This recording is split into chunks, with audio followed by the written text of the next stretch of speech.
Joining me now, Fox News anchor Megyn Kelly. She's out with a new book, Settle for More. We're going to talk about that in a little bit. But let's take a look at these appointments, these first appointments by Donald Trump right now. Steve Bannon, Reince Priebus, maybe Rudy Giuliani. To the victors go the spoils. Absolutely right. And Trump's entitled to surround himself with the people who he most trusts.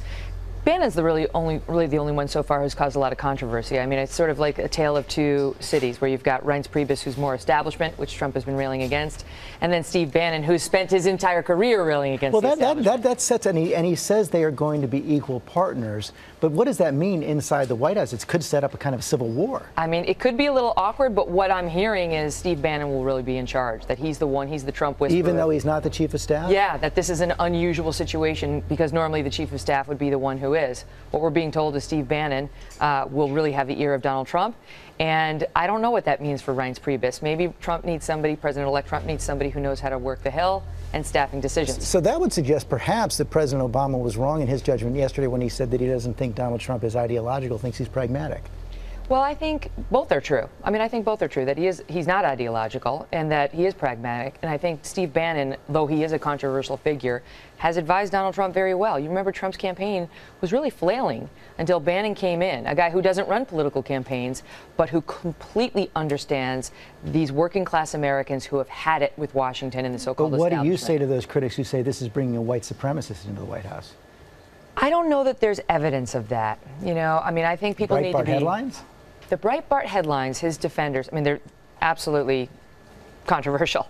But what his defenders say is he's not responsible for every single headline that went up on Breitbart while he was the executive chairman, and that website is known for being provocative, and so they're looking for clicks.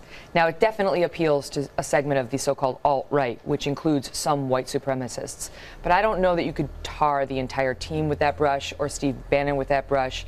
But having said that, there's no question this man is controversial. So, you know, we're going to talk more about your book coming up in the next half hour. You call 2016 your year of Trump, and it really details all of your encounters, the tough encounters. What does that tell you about what kind of president Donald Trump will be, and how can you put that all aside in covering him? Well, I mean, I have a year of doing it. So, I mean, now it's easy to cover him because we're out of that weird place that we were in. It definitely posed his challenges when he was coming after me so relentlessly and causing security issues in my life and the life of my family. But I did it. And it was a test of me as a person and a professional, and I think my team and I at the Kelly File managed to navigate it pretty well. But what it tells me about what kind of a president he would be, listen, there's no question that Donald Trump is thin-skinned, and he can be mean-spirited. He can be vindictive.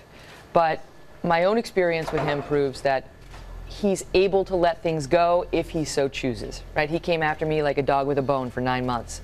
But finally, when I went to see him at Trump Tower, and believe me, I was not conciliatory toward him, we got past it. I think he has a magnanimous piece of him. He has a charming piece to him as well.